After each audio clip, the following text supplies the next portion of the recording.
All right. I just purchased No More Daydreams hoodie. Thank you for your support, Des. I'm waiting on new apparel in beanies. I'm really into beanies right now. I just started wearing beanies again this year. Really? So, yeah. But it's a hard sometimes. Do you wear it? Okay, let me ask you. Go I ahead. used to wear it like on the top of like the hairline, right? And now I got into a point where it's just like above the ears. Do you have a way that you wear it? Well, I feel like sometimes when I have my hair down, like I don't like to wear a beanie without my hair down because sometimes I get misgendered because I can be a handsome looking fellow without hair. um, so I like to wear my hair down. You would be a handsome looking fella. but then sometimes it just gets a little unruly. It's a little crazy. I'm sure that stems from probably somebody in my not so distant past making comments about how I looked in a beanie, but I'm starting to wear them more. That'll do it. Yeah. Well, I didn't invite you on to the Can't Believe I Made It podcast to talk. I mean, we will talk about beanies because like a lot of the conversation that I wanted to have was based on the really cool things that you have going on in your life and celebrating you. So I'm sure this will circle back to beanies and hoodies and other things like that, to which I'm very excited to discuss. But all in all, Jay, I am so damn excited to have you on this podcast. You've actually been on my list for quite some time, even before us getting the opportunity to work together. I mean, I have a recording from us. Well, first of all, thank you so much for having me. I'm very grateful to be here. I have a recording from us that I'm actually about to send to. I've got somebody finally helping out with podcast editing, posting, and audio, and like we're starting this thing called delegation. Yeah, crazy. But actually, the first episode I was going to send to him was ours from literally, I think January. I was going to ask you that never got posted, right? No, I've got. God damn it! I really love that conversation too. The cycle that happens with my podcast, at least, is just went like gung ho, full blown into it. When COVID started, like I started my podcast, I think like April 4th of 2020. Oh God. And then I would go back instead of just like posting like raw, hey, this is the 40 minutes. You take the ums, you take the ahs, you take the awkward transitions. I would like edit them. And then because I had raging unmedicated ADHD and was in a marriage that was no longer serving me, it takes a long time to go through all those and stuff. So I had like 4 or 5 great conversations that I didn't post after the divorce. And then I have like 4 or 5 lined up from October of last year and then ours from this year. And I'm like, you know what? I don't care if they're over a year old. Like they're good conversations. They're great conversations. Like I'm going to put them out there. So I'm finally lining people up, like new people up, because I have, I've figured out how I'm going to get those out without me being involved. Because I don't want to go back and listen to those conversations from 14 months ago. No. But so, that's where you just throw the disclaimer at the beginning. Like, what's up, family? No, and recorded back in 2020. Exactly. No, and I feel like my podcast is a place where I'm authentic. And I think sometimes I'm like, God, this is the 4th episode. I've been like, episodes are going to be weekly on Wednesdays. Actually, episodes are going to be weekly on Friday. There's no weekly episodes. Like I feel like my podcast is a place where I'm like, gosh, like it feels a little all or nothing-y in terms of, you know, finding that balance between like showing up because I love podcasting and I literally like talk about No More Daydreams. I daydream about podcasting all the freaking time. Yeah. But anyways, thanks for having me on, Des. Yeah, of course. Podcasting's hard. I'm kind of going through that on my own too, because like I started testing some things out where it's like, all right, let me give people a week to catch up. And so instead of posting every Monday, over the last more or less 2 years, I've been posting Mondays and Fridays. And so like I had some projects coming up that I'm like, you know what? I'm gonna go ahead and kick it back one. I'm gonna go all in on once a week. But then I started, especially over this past 30 days, I started sprinkling in a week in between to see like, all right, what if I talk about it more? Let's see what the numbers do. And then I had a conversation with Jenna Werner last night. Jen, mad props to you. I love you. And she was like, your listeners just need to like know that you're consistently putting out content on a certain day. So like I ended up busting out one last night. That was a 6-minute pod. I love, oh my gosh, I love 4 or 5 minutes. 2 habits and 3 messages that are really loud for me last night. And so I busted that out. That's what James Clear does. I know, it's like 3, 2, 1. 3, 2, 1, right? Mm-hmm. Yeah. So you did the 1, 2, 3. I did the 1, 2, 3. Yeah, I threw my little sprinkle in there. And then you did the 1, 2 step. Yeah. Yeah. No, podcasting in itself is like, for me at least, it's something that's really, it continues to be really healing because listeners already know this. I've overthought this project way too much. And now it's just about me delivering. And it's a really good example of what you and I have talked about plenty of times is like, what can we do to increase the trajectory? So yeah. All that being said, I would love to discuss your trajectory. Yeah. I think the 2020 piece is a really big part. And when you get this launch, will you let me know? Because I'll share this with the community because I really loved our conversation. I still look back on it and say like, all right, if I have some favorites on being a guest on people's podcasts, yours is absolutely one. Not only just because I love talking to you, but I really love how comfortable we are with just being really raw and vulnerable. So I'm excited to hear that. I appreciate you sharing that. Because it's funny. I have, like, I always joke, and it's not really a joke. I say, like, don't tell me anything you don't want me to remember. Like, it's like, it got a pretty good memory. I feel like I can, like, recall things pretty well. But there's certain times where, like, I vaguely remember our podcast. There'll be conversations I have with people, and I like remember it all. I remember it clearly, but then I like vaguely remember ours. And I think it's because I'm harboring, whether it be like embarrassment or shame or whatever it is around the fact that like, oh my God, we had this conversation in January and it's still not out yet. Like there's judgment, there's that like self-criticism. Sure. So then my brain's like, well, we're not going to remember that. You know, we're just going to go ahead and I'm going to compartmentalize this and put this somewhere and I'll pick it up when I need it. No, but I always feel like we've been able to be vulnerable and raw with each other. I remember the first time I met you, you know, we're at the Tony Steffens retreat in Tempe, taking a hike, and we just kind of happened to like start walking next to each other. We just kind of like gravitated towards each other, and we had an incredible one-on-one conversation, like right from the start. Yeah. I think what really connected me to you at first, I don't know if you've ever seen my mom. She has really dark curly hair. Really? Which is where I get my beauty from. Yeah. But I saw you and I was like, curly hair, she's got to be dope. I appreciate it. You know, but like, if we rewind back to that moment, I think you and I were both starting our businesses. And I've always really valued you, Jay, because you've kept in touch. You've kept touch points on me, and as a friend and a colleague, and also as a client, I've always felt like you were one of my people, one of my fans. Yeah. So like, hey, like, no, thank you. Yeah, I appreciate it. My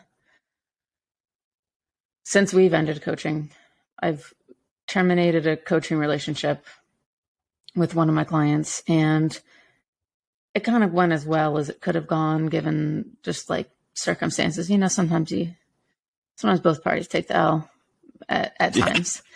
And, you know, I've been talking to my therapist about it and just processing, working through it, and, you know, making sure that they had like as good of an experience as they could, making sure that I felt like, you know, as I reflect, I truly supported them as well as I could. And, you know, we talked about how with every coaching relationship we have, it's learning. Like I'm learning as a coach, and obviously our clients are learning from us, but it's never not a learning experience for both parties.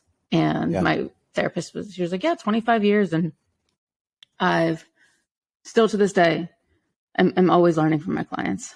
and she calls me Jennifer. And I was like, well, what have you learned from like what Jenniferisms, or, you know, what essentially like what, you know, what do you kind of like take on to others from like our coaching or our like counseling? Yeah. She said a model of a really healthy relationship with incredible communication. And I was like, oh, dang. And she said, and, you know, I think one thing I learned very quickly from you is that you care very deeply and you love very hard, which leaves you very vulnerable, but it's also a source of great strength. And so I feel like, you know, I try to keep in touch with people that I genuinely, I don't keep in touch with people because I'm like, oh, you know, Desi's at Red Bull now. And, you know, he's with the collective, like maybe this would be a good strategic, you know, connection for me to keep. No, it's like, Desi's incredible. I feel like I can let you into my inner world. I feel like I can be raw with you. I feel like I can share my hopes and dreams with you. I feel like you will protect my excitement. And I feel like we'll also keep it real with each other. Like, you know, I feel like we've shown a capacity to have like difficult relationships. So yeah, I've always appreciated our connection. Yeah, no, Jade, same here. All right. So I was thinking about how we wanted to dive into your hero's journey. And I felt like there's a couple key areas that I think would be good places to start. Yeah. And you can take it however you want to, but I felt like what was really powerful is, like I said, you and I have had kind of those touch points here and there. I think if we look back to that retreat, it was 2009? November of 2019. Yeah, because that's where I met Lucy. Okay. Oh, yeah. Oh, Lucy. And here we are 15 months later. Yep, I know. Living together, just living the dream. I mean, that was the moment that we met. You and I had some really good conversations heading into... Were you at Fancy that year? Okay. So I probably introduced myself to you at Fancy. And then that was probably the first time. So Tempe was the first time we probably really chatted. Actually connected, right? So, I mean, Jay, a lot has happened in that time frame. Which, I mean, for our listeners, like, of course, a lot has happened for everyone during that time. And for our listeners, you might get a chance to tell that story. But for right now, this is JJ's time. Okay.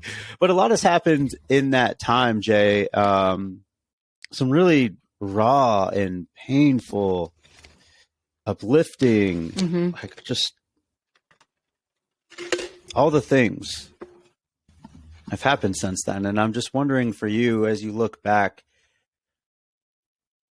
we're going to talk about like how you're shining right now, 100%. But as you look back, like what were those telltale things that maybe at some point were really, really painful and you wouldn't wish that on anyone, but you actually gained something through it? I mean, if you're looking back, what were those for you? Yeah. It's a lot of different things. I think, you know, I can't think back to when we first met to now and, you know, ignore the fact that I was married and now divorced and how much of an impact that had on me. And even my desire to become an entrepreneur and become a coach and, you know, leave my corporate position and leave my corporate job. And, you know, do you know what your Enneagram is? Oh, shit. Are you a 3? I want to say it's like I got to look at it again. Right. I want to say it's an 8. I want to say it's a 5. I can see you as a challenger. So I'm a type 3, which is like the achiever, okay. right? What so are the names again? Challenger. I think I am a challenger. That's 8. I can see that. Lucy knows a lot more about it than I do, but you know, I played softball. I, you know, went to Cornell. I became a dietitian. Like it felt, I'm a type 3, which is like the achiever. And it felt for like a long time. I was like, okay, like, well, I want to play softball in college and I want to go to an Ivy League and I want to, you know, go into food service because you can make more money in food service over being a clinical dietitian. And well, now I have to take like, let me chase this promotion. And this, like, it just felt like constantly go, go, go, go, go.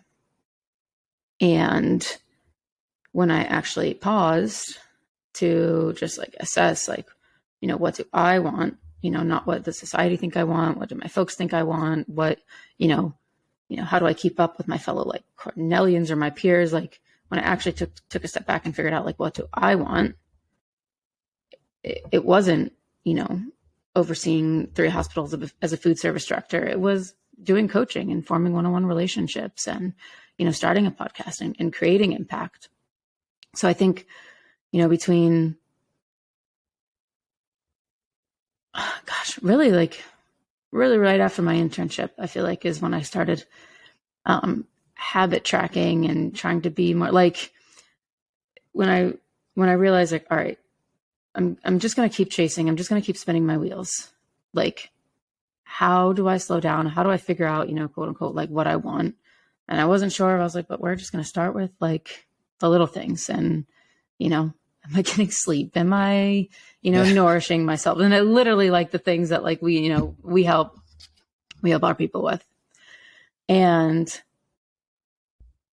this whole time I was also in a relationship, and, I truly nothing but love from my ex-wife. Like, when you're with somebody for almost a decade, we were together from 21 to 30 almost.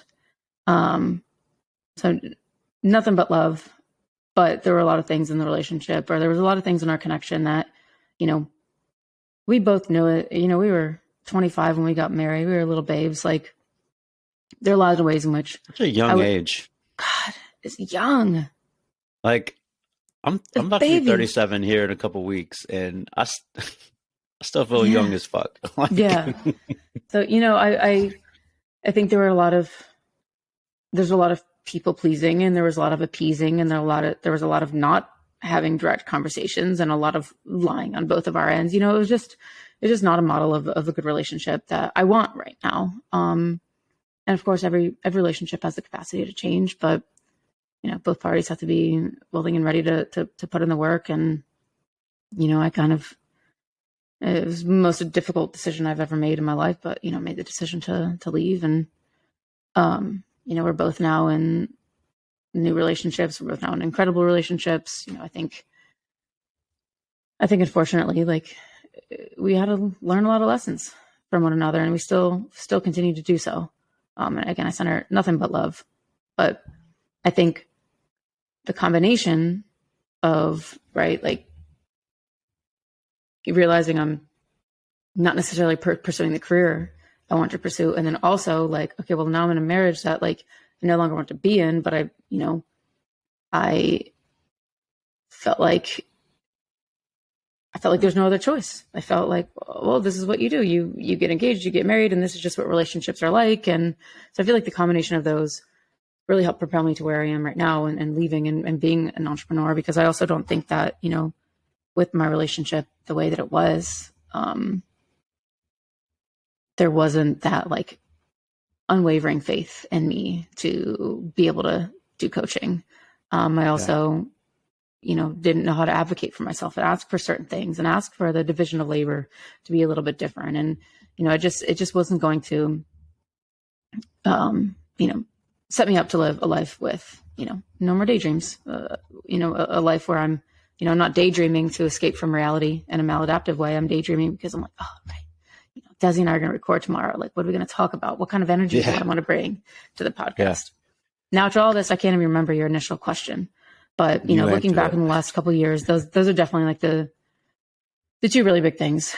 Knowing what I wanted to do in my career, and then also just like knowing that, like, I have to be, in order to be successful in what we do, we have to be authentic. And I say, you don't lie to anybody more than you lie to yourself. So once you stop lying to yourself, it takes a long time to sometimes unpack that and know what steps you need to take. Sometimes it takes years, but the first step is stop lying to yourself. You don't have to stop lying to other people. Just stop lying to yourself first, right? Mm-hmm. Jay, I know you and I have talked about this plenty of times, whether it be in coaching calls or maybe just conversations. Did you ever watch the Finding Joe documentary? Yes, I was just going to. Okay, cool. Yeah. So we can talk about this. We'll make sure we put it in the show notes for those. Yeah, please, it's so good. Watch it. It's really good. Yeah. So Lucy, I keep mentioning Lucy. Lucy is my girlfriend. She's also an entrepreneur, also a dietitian. So when we got our new apartment, which is very much so, definitely like a stretch. We're definitely putting some skin in the game. We were both living with our folks and then living together with her folks for a while. But we watched it in our apartment, laying on the ground because we didn't have a couch. Yeah. Like hot spotting to a laptop. Just like it was like awesome. This is it's like a pile of blankets and pillows in the corner. Mm-hmm. Yes. Yep. All right. So then you kind of know the imagery that I'm going to go with here. So inside of the hero's journey, oftentimes when we look at the hero, there's that moment where there's the call to adventure, right? And inside of the documentary, obviously they have some really cool visuals where one of the little child characters is like answering this random phone call on a hill. Mm-hmm. I really, really love that idea because inside of the hero's journey and all of us, like we do have that call to adventure where we understand that there's a moment where the way that we're living our lives, it's no longer serving us and we can no longer lie to ourselves. And it's time to go out into adventure where success isn't guaranteed. Happiness isn't guaranteed. There isn't any guarantees, but you know that you have to go. And I really, really love that for plenty of reasons because, and maybe you and I share that in some ways. Yeah. But for me, my call to adventure was maladaptive coping skills where I was like, cool. My parents have struggled with this. Their parents have like, fuck. Okay. Yeah. Wow. I need to do something different. Yep. Now I'm wondering, Jay, for you mentioned that you could have been a director running many hospitals, right? Mm-hmm. But there was this call. You're in a marriage that you have a tremendous amount of love still for her, and it just wasn't calling to you. So I'm wondering for you, like, what was the call? What was the call? And where did maladaptive habits and rituals come into play with that? It's a great question. So I was a food service director at a hospital, and then I knew that I wanted to get into coaching, and I knew that I wanted to get in, like, I knew that nutrition coaching and forming one-on-one connections, like I knew that's where my magic was, connecting with people. So I,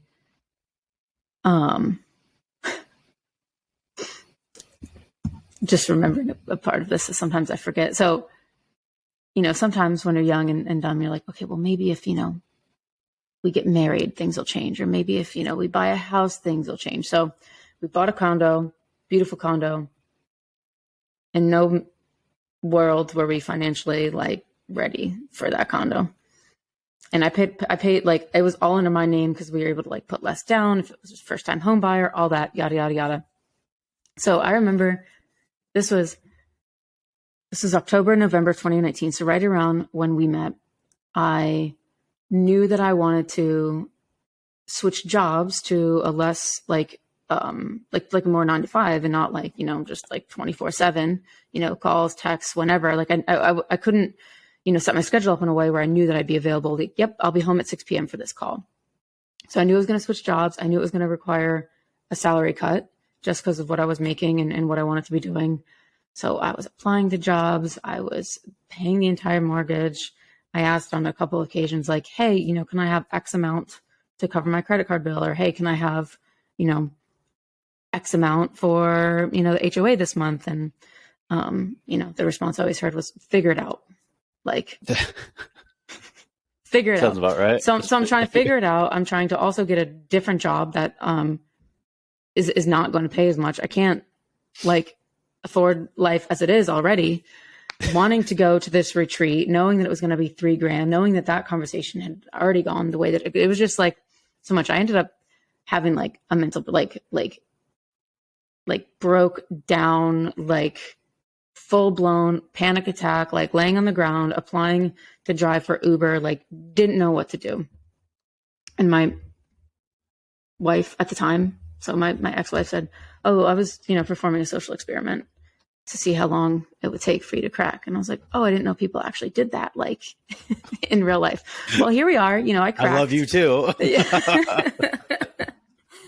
And, that was like a part of the hero's journey, which really like helped her take initiative on budget. Like it like ended up getting us in a much better financial spot, but like really like effed up way to get there. So that kind of felt like one like kind of moment where it was like the call, and the call was like, look, like this is, something's got to change here. So I ended up getting a new job. It was for a tech company. I worked from home. It was a product that I've used before. And I kind of knew that it was just temporary to get me out of coaching.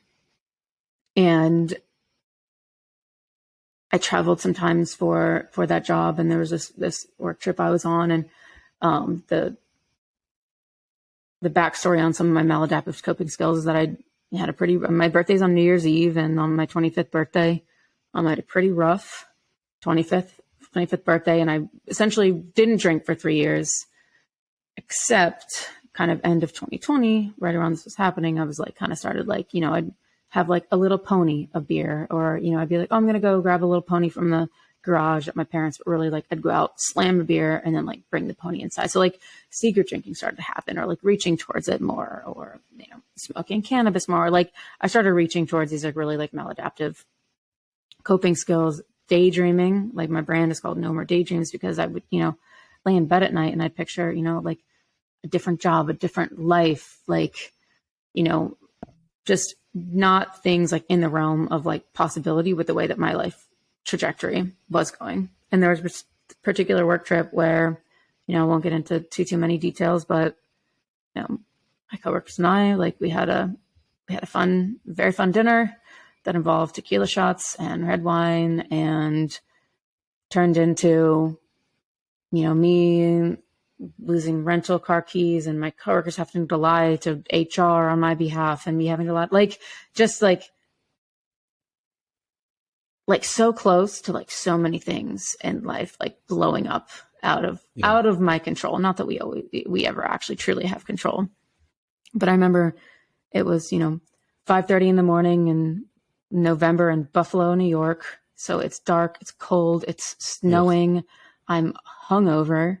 I've been up since 4 a.m. just like nauseous, like because I can't remember the last time I've drank that much. And then I'm like, what the heck am I doing? Couldn't find my keys. And so I'm walking along this freeway, retracing my steps from the night before, trying to find my keys. And like, it felt like, all I can describe is like, it felt like the presence of the universe, source, God, whatever the heck you want to call it.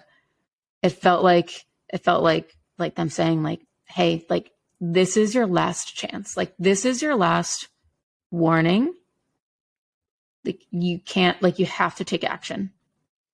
And at that point, again, I was at this new job. So I wasn't in food service anymore. I was growing my business, like slowly but surely things were, going well. And 2020 this happened, and it kind of like forced me to really like examine and look at things. And my ex's family used to joke that I was like a very well-oiled machine, because like, well, if I get my sleep and my movement and this and my water and I meditate, I have to meditate. And if I do this and this and this and this and this, a little checklist, then things are okay. Like then things are like, which, a lot of those things are habits that I've gotten back to with a much better set of coping skills and a much better, like, just sense of myself. But, I was a well-oiled machine, because if one piece of sand got in that machine, then the whole thing would break down. And that's what happened. Everything came tumbling down. And I just knew from that moment, I was like, okay, like, I started therapy. I stopped using alcohol, got sober. I starting having the conversations with my wife, with my, like the people in my life, my family, my friends, and I stopped lying to myself. And those are kind of like the two big moments when I think about, kind of what really like created a lot of change or sparked a lot of change. What's really hard about just what you dove into, Jay, is when we look at the journey in itself, that call to adventure, oftentimes we have to be okay with the amount of pain that we're going to go through. without using maladaptive coping mechanisms. And Yeah. for our listeners, if you have no idea what that means, I'm guessing that you do because you're listening to this podcast. But insert any sort of way that you disconnect, and there's a list of things there. Like, Jay, I'm wondering, going back to those moments, like obviously you could no longer maladapt in some of the ways that you were, knowing that you actually have to start being present in some of the really uncomfortable feelings. And I can imagine that took a lot out of you. Mm-hmm. And because this is a podcast about the hero's journey, and because this is a podcast about the habits and rituals of high-level individuals, I'm wondering for you, what were the two things that you're like, you know what? These two things saved me from a ritual standpoint. From a ritual standpoint? Play has got to be one of them. I was going to, you better say play. Play is obviously, my handle on Instagram and social media is Playful Dietitian. And I always, I'll still go outside and play like a little kid, go outside and skateboard or, play catch or volleyball and just finding ways to, like, even if it's not, going outside and playing, even if it's playing backgammon or a game on my phone or like just dancing, like just finding ways to like feel a few moments of joy. And it really helps me be present. I talk about this sometimes on my own podcast or social media, but like skating, especially, like maybe that's basketball for you, Des. Like, I can't be thinking about, this email that I need to write or, what this client said to me or how am I going to pay January? Like, I can't be thinking about these things when I'm like afraid that this wooden plank is going to fly into my shin at 40 miles per hour. Like, I'm just, like, I'm not thinking about that. It's like my worst fucking nightmare, by the way. Like, I've seen you do like kickflips and shit. I'm like, worst nightmare if it hits my shin. Like, my best friends know, like, that's one way that you take down Desi is you kick him in the fucking shin. It hurts so bad. My shins are just like all like beat up. And I'm not sitting there thinking like, I don't want to get hit in the shin. I don't want to get hit in the shin. Cause then I'm like, well, law of attraction. If I'm putting that out there, then I'm going to get hit in the shin. Yeah. So, for me, it's like really powerful. Like, okay, just visualize like landing this kickflip. And it's crazy. Like when I actually commit to like the mindfulness part of skating and the mindfulness part of it, it increases my like percent of like landing a trick like tenfold. Like so finding, for me, one of those things is play, because play for me, again, we're all different. I keep saying for me, because like, it's not going to be the same for everybody and it's never going to, but that was a way that really helped me be, more mindful for sure. And, from a ritual standpoint, I'm trying to think, because a lot of my rituals, a lot of my habits, I really like kind of like took a hit, and it is not necessarily like, actually, okay, sorry. The other thing, journaling, for sure. It's crazy to go back and read, my journals from 2018, 2019, 2020. Like, it's crazy when I look back and like, the list from 2019 where it's like, my like manifestation list or like my dream brain dump, when I've taken this skateboarding lesson and I drive the Tacoma and, like there's all of these things that like, I've gone back and accomplished. And, of course it's tough to look back and read the hard times and the tough times, but I think that's really a practice it's very grounding for me. And it's a way to, because of maladaptive, ways of coping, it feels very helpful in being like, this is what I want to be doing right now instead of journaling. I want to self-harm. I want to drink. I want to go smoke. I want like, it's kind of cathartic to write about those different things and help process them and get in touch with me. It feels like a way that I can connect with God. So I feel like playing and journaling, probably the two from a ritual standpoint that really helped keep me, as grounded as possible. I mean, you and I have had plenty of conversations about like what how important that is in your life. And I think I've shared my version of those. I mean, we were just talking off air about like getting a podcast out, but like basketball for me 100% is my play because it's my moment to be present, and it's my moment to honestly continue to perfect the craft. Like for me, basketball is the first time that I recognize how important competition is in my life. Yeah. So I'm an and underdog. Like practicing. It's a practice. It's, it's a yoga practice. How is your meditation practice? Like, I feel like by intentionally, setting out to practice things and accepting like, all right, like I'm going to be a beginner again, or I'm a beginner at this. And, just cultivating that, what I call it with my clients, and you've heard me talk about it before a lot, is like that compassionate grit. Like, how can you get out there and practice and like get the reps in and try hard and be honest with yourself about where you maybe left some on the court, or, where you didn't pick your head up after a bad play. Cultivate that grit, but also from the compassionate place of like, reducing all or nothing thinking, being nice to yourself. It's okay if you just busted your ass trying to land this kickflip. Like, if somebody saw, they're probably going to forget in the next 10 minutes, or maybe it really made their day because they got a chuckle out of it. Being nice to ourselves through the process, like through practicing and being a beginner again and being bad. Like, you have to be okay being bad at things in life. You do. Yeah. I mean, it's got to be okay. I mean, you just booted the basketball across the park. Now you have to go get it. The jog of shame. The jog of shame.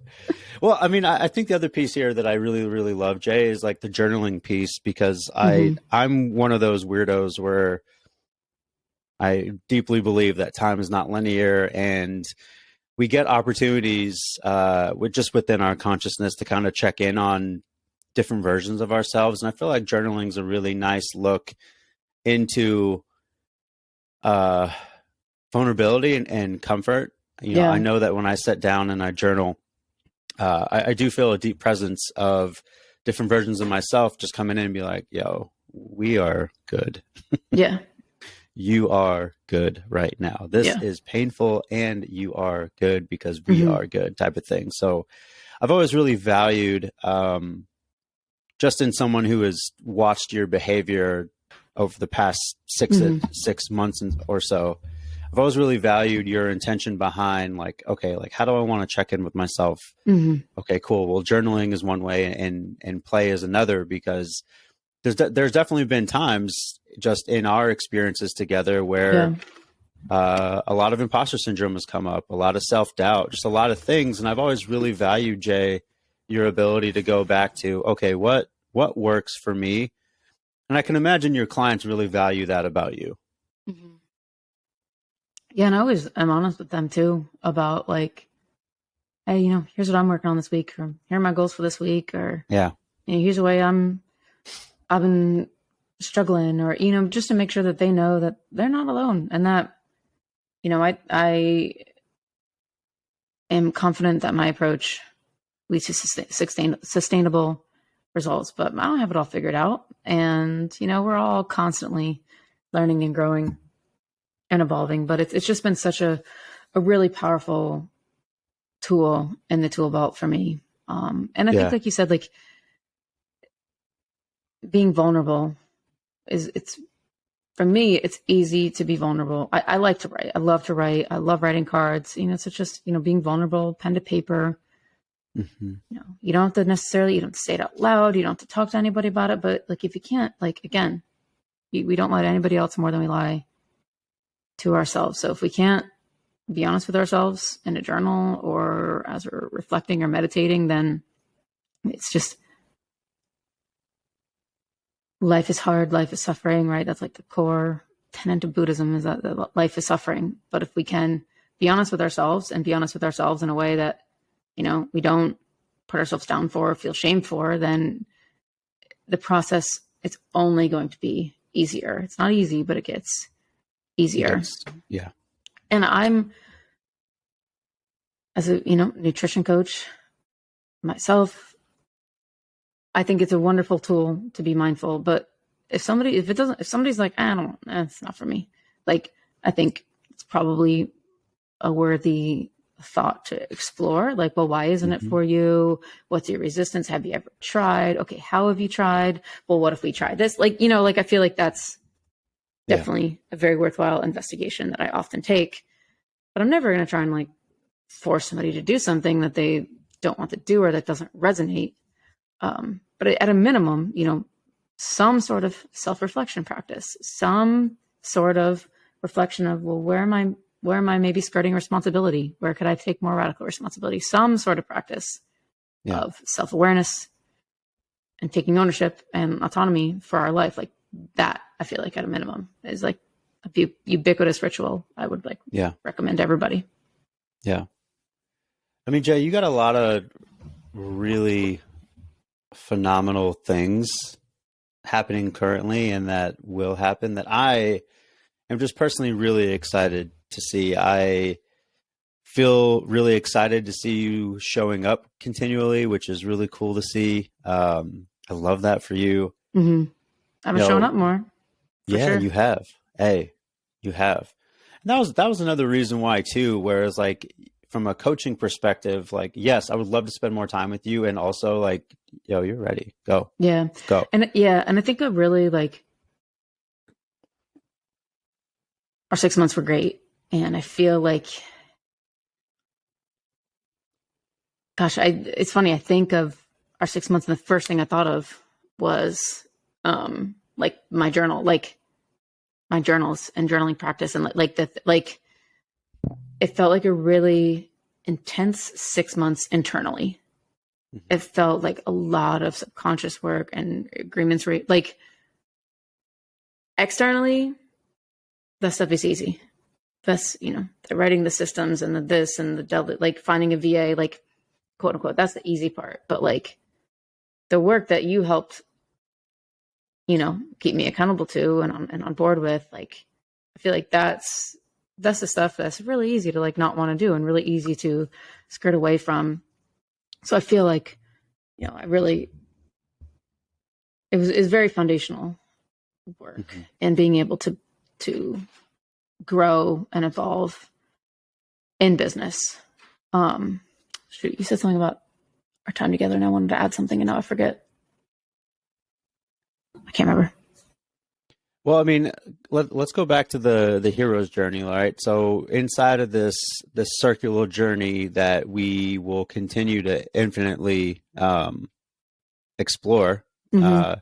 There will be multiple times that we will have that call to adventure because there's certain parts of ourselves or our lives that are no longer serving. So it's time to go out and be vulnerable and be brave and be courageous and all the things that inside of grit, right? So what I've always really enjoyed about that process is that the biggest gift that you are giving to yourself is also sharing your story and what you're taking from this journey. And so I wonder, last couple questions for you, Jay, is what are you coming back with?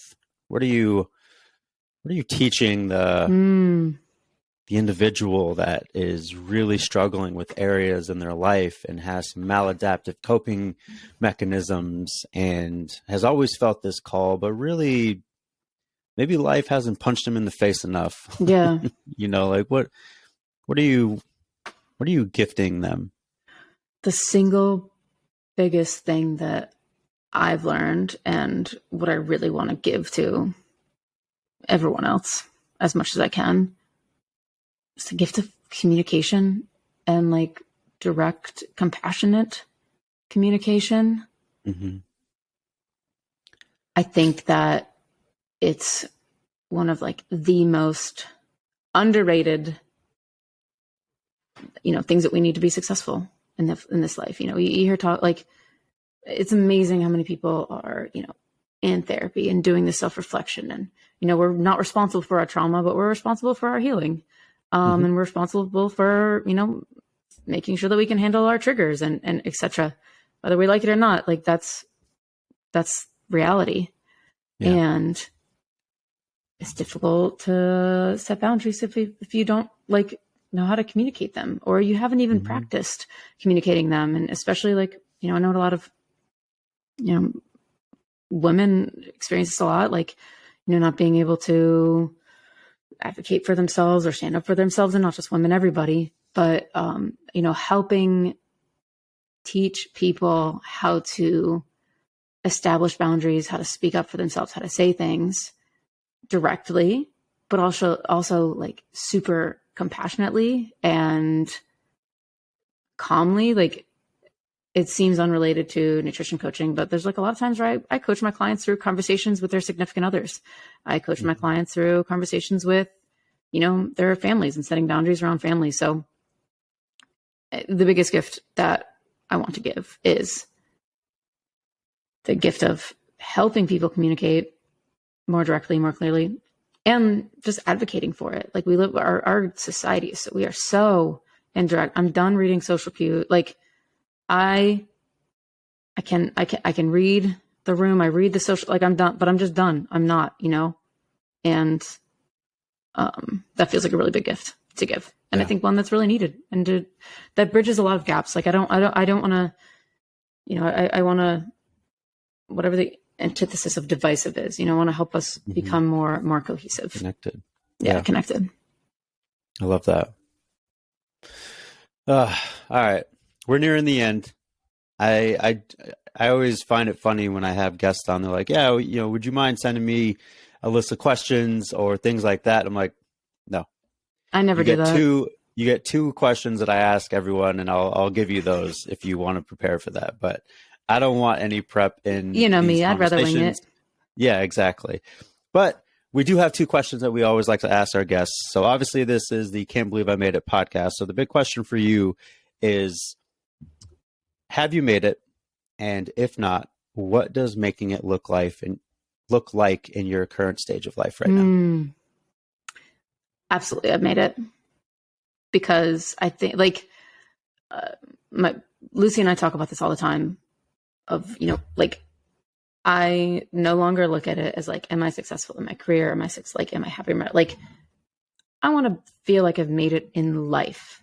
And I wake up every morning next to the most incredible human I've ever met in my life, the love of my life. I wake up in an apartment that I'm renting. I have an incredible relationship that I've really worked hard on the last couple of years with my family and my friends. Like, I'm showing up for myself. I'm showing up for the people in my life. I'm like, I feel like I'm trying my best. And I don't know if there's any other people out there that maybe used to, like, not be so truthful all the time. Any other people out there that, like me, have skipped a lot of class or copied a lot of assignments, or, like, when it's easy to just slack off. Like, I'm the first person to play hooky. I'm the first person to, like, take a shortcut. And I feel like every day I wake up and I'm trying my best, and that's going to look different depending on the day. And it's going to look different depending on what I'm trying to do. But every single day I wake up and I thank God for 10 toes touching the ground, and I try my best. And if that's not making it, then, like, I don't know what is. But for me in my life, that's all I can ask for. I think that's making it, in my opinion. And that's the only one that matters on this fucking podcast, because it's my podcast. Are you making it, Des? I feel like I am. You feel like I am. Yeah. There's a lot of really beautiful things happening in my life. And while it might feel like a lot, I'm here for it. Mm-hmm. Michael Jordan pressure, baby. Let's go. I love it. Okay, Jay, last question for you. When is this going to come out? I want to say in the new year, because I got some things slated to close up 2022. Like before January 21st? Yeah. Because if so, I want to plug my group program called Hone Your Habits, starting on January 21st. Wait, hold on. Okay. I can wait. If that's the case, we can do it day, week of. You just let me know. No, this is now apparently your podcast too. No, Jay, I'm down. That's fine with me. No, it's an 8-week group coaching program that'll start January 21st. It's called Hone Your Habits, and this makes me so happy through the basics of forming your foundational habits, knowing what your back to basics looks like, making sure you have the right mindset to make behavior change actually sustainable, cultivating that compassionate grit, being kind to yourself, having those conversations with folks. So I am so happy about this. Hell yeah. Okay. So we got that going. We can 100% launch this week of. I'm fine with that. Appreciate it. We'll coordinate and we'll collaborate. We'll be all right. Thanks for letting me spring that on you. Yeah, absolutely. No More Daydreams. Please mention that. Yeah. So No More Daydreams is like my apparel brand, getting more into like apparel, stickers, stationery and such. The concept is beanies. Just that. No more beanies. Yes, beanies. No more daydreams, meaning, if you're daydreaming, if you're spending time in reverie, lost in thought, thinking about things, if there are things that you want to happen, the only difference between a daydream and a dream is action. So start taking action on them, messy action towards them. And if it's, if you're spending time daydreaming about every sort of situation or scenario that could possibly happen, right? Like there's maladaptive ways that we daydream or get lost in thought or spiral, coming back to the present, coming back to the now, grounding yourself. So, no more daydreams. Like, life is so precious and so rare, and just about staying present and getting after it. All right. Well, I know that you and I will obviously be in touch. For sure. I do miss our weekly conversations. Me too. And I was say we should catch up like as friends. Yeah. Like I would love that. Sometime. I would absolutely love that. Okay. So for our listeners out there, make sure that you head over to, did you discuss where you are on IG?